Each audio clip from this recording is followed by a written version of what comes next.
का बेल का जो फल होता है, बेलपत्री का फल,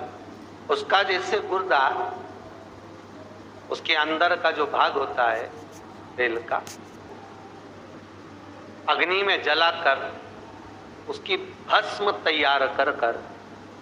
छान कर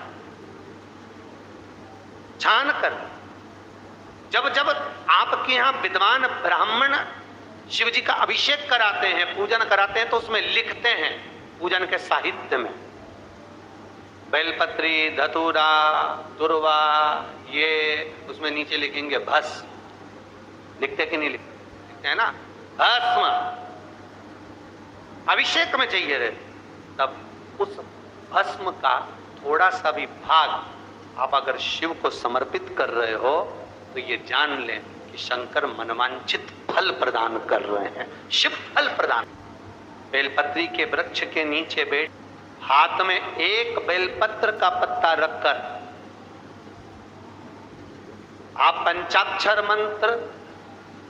नमः शिवाय, ओम नमः शिवाय या श्री शिवाय नमस्तुभ्यम या महामृत्युंजय मंत्र का स्मरण कर रहे हो, पर डंडी का भाग अपनी ओर, बेलपत्र की बीच वाली पत्ती का भाग बीच वाली उंगली की ओर रखकर अगर आप स्मरण कर रहे हैं और अपनी कामना कर कर बेलपत्री के वृक्ष के नीचे बैठकर उस पत्ते को सम्मुख रखकर बाबा से विनय कर कर एकांत में उस बेलपत्री के वृक्ष की छांव में, बेलपत्री के वृक्ष की छांव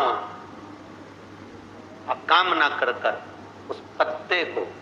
शंकर भगवान के ऊपर समर्पित कर रहे हैं, तो ये जान कर रखें कि पार्वती और शिव का मिलन करवा रहे हैं और अपनी मनवांछित फल कामना पूर्ण करवा रहे हैं।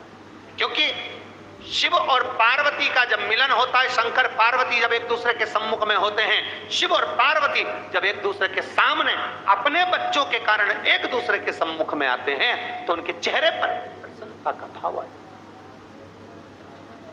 फल, मनवांछित फल की कामना आप जिस कामना के लिए कर रहे हैं, विवाह के लिए, नौकरी के लिए, सर्विस के लिए, व्यापार के लिए, रोग मुक्ति के लिए, आप जिस कामना से कर, बस उससे कह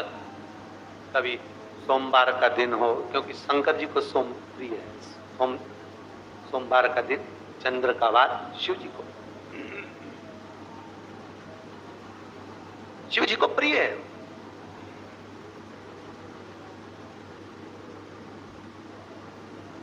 किसी ने पूछा, गुरुजी शिव जी की प्रियता चंद्र में? हाँ, क्योंकि चंद्र शीतल है, शंकर भगवान के कंठ पर विष है,